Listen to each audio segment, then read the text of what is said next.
Assalamualaikum warahmatullahi wabarakatuh. Perkenalkan, nama saya Sulfi Adilah, mahasiswi PPG Prajabatan 2022 Fisika dari Universitas Muhammadiyah Profesor Dr. Hamka, Jakarta. Pada video kali ini, saya akan menjelaskan mengenai pendidikan yang berpihak pada peserta didik dan memerdekakan peserta didik dalam pendidikan abad ke-21 atau yang kita kenal dengan Century 21. Pendidikan yang berpihak pada peserta didik maksudnya yaitu pendidikan memberi kesempatan kepada peserta didik untuk mengemukakan pendapatnya, memberi kebebasan untuk peserta didik membangun sendiri pengetahuannya, mengikuti keinginan peserta didik itu dalam belajar, memberi kebebasan untuk menentukan cara memahami pelajaran sesuai dengan minat, gaya belajar, dan kebutuhan belajarnya. Pendidikan yang berpusat pada peserta didik dapat mendorong peserta didik untuk ikut terlibat secara aktif dalam membangun pengetahuan, sikap, dan perilakunya. Contohnya, peserta didik dapat memilih pembelajaran dengan cara mengumpulkan tugasnya berupa tulisan, PowerPoint, suara, gambar, video, atau praktek langsung.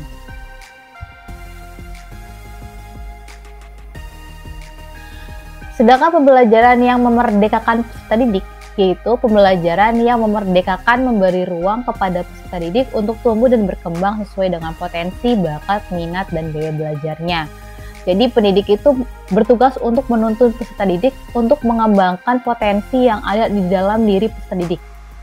Dengan dilandasi kebebasan dalam mengeksplorasi, bebas dari berbagai tekanan baik dalam diri maupun dari luar diri, peserta didik harus menjadi pribadi yang merdeka.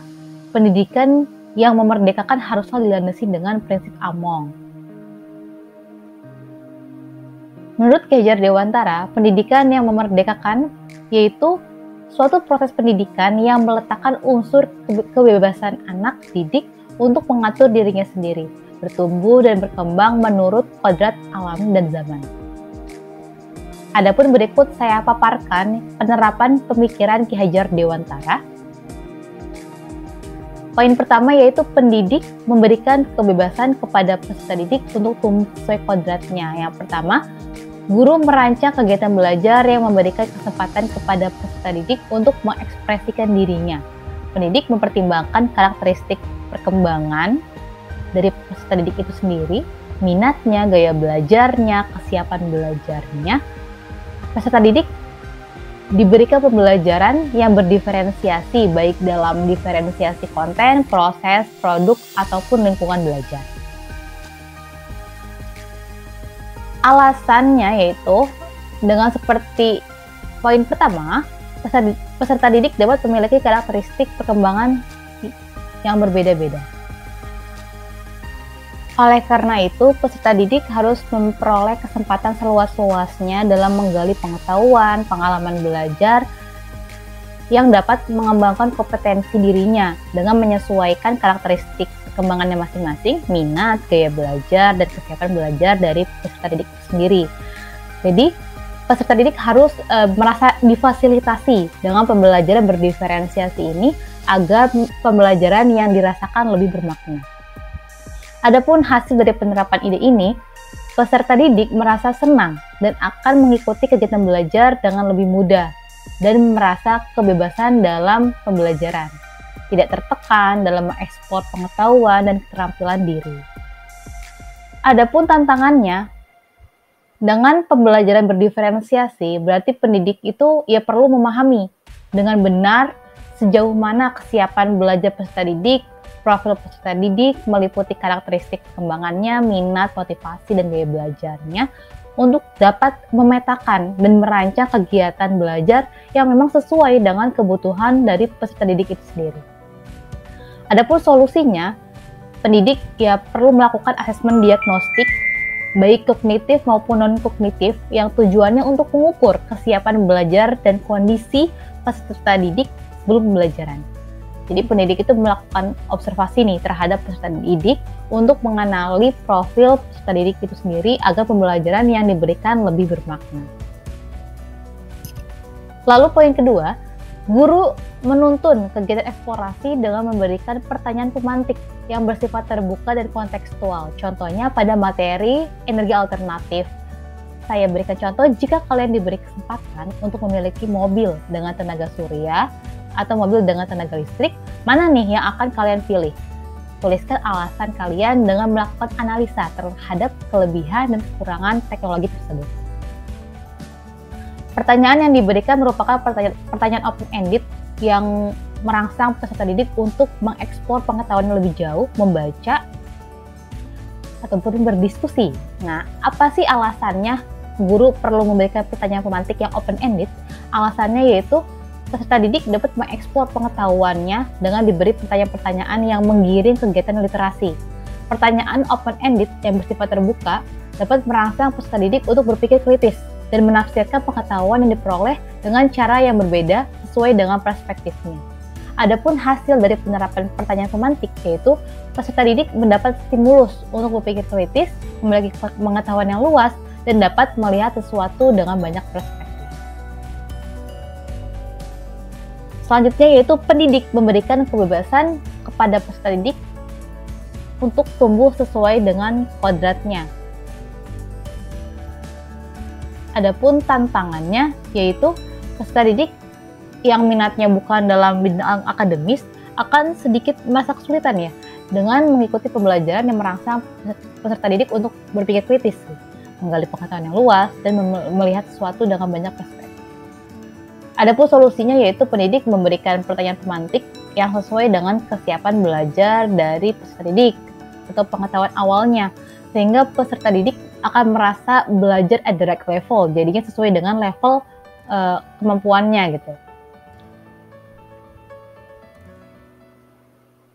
Oke, poin ketiga, penerapannya yaitu pendidik memberikan kebebasan dalam penugasan, menyesuaikan gaya belajar peserta didik.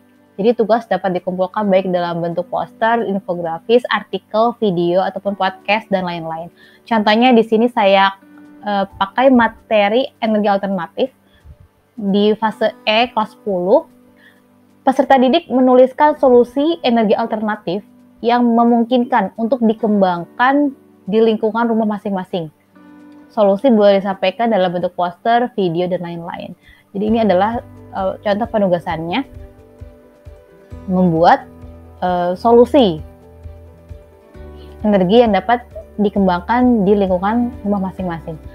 Adapun alasannya perlu diberikan kebebasan dalam penugasan, peserta didik dapat mengerjakan penugasan sesuai dengan minatnya, sehingga akan membuat peserta didik lebih bergairah dalam mengerjakan tugas. Adapun hasil yang diperoleh, peserta didik menjadi merasa bebas berekspresi dan bisa menunjukkan kreativitasnya sesuai dengan minatnya. Ada peserta didik yang mengumpulkan tugas dalam bentuk poster, ada yang dalam bentuk video. Adapun yang menjadi tantangannya,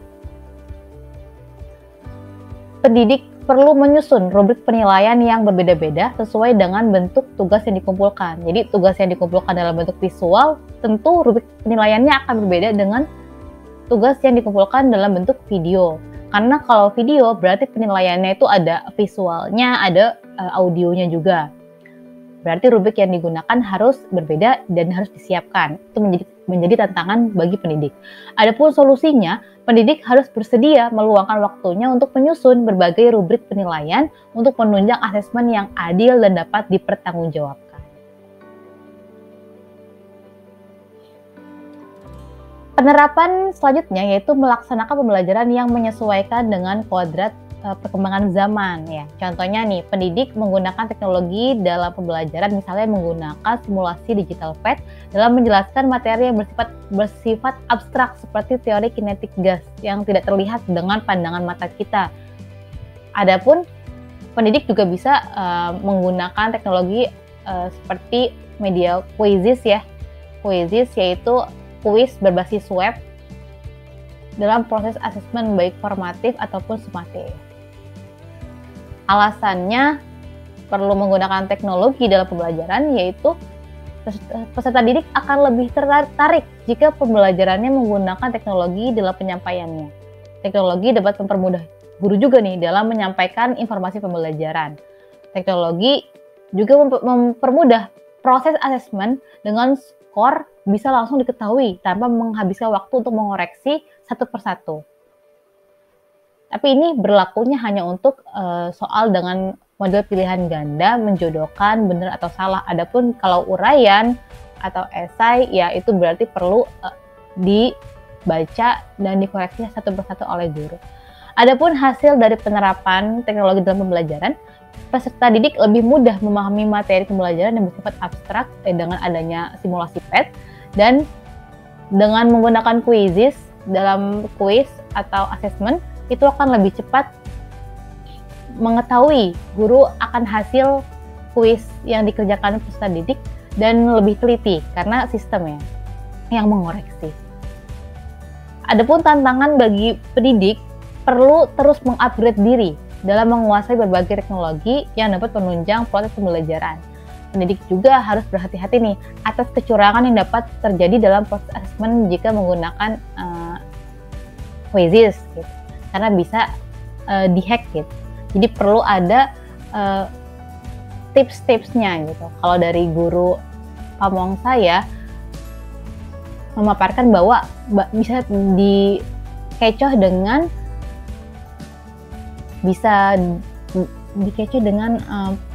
pertama dimasukkan kunci jawaban yang salah dulu aja, nanti baru dengan kunci jawaban yang benar, dan itu bisa berhasil untuk meminimalisir kecurangan dari peserta didik.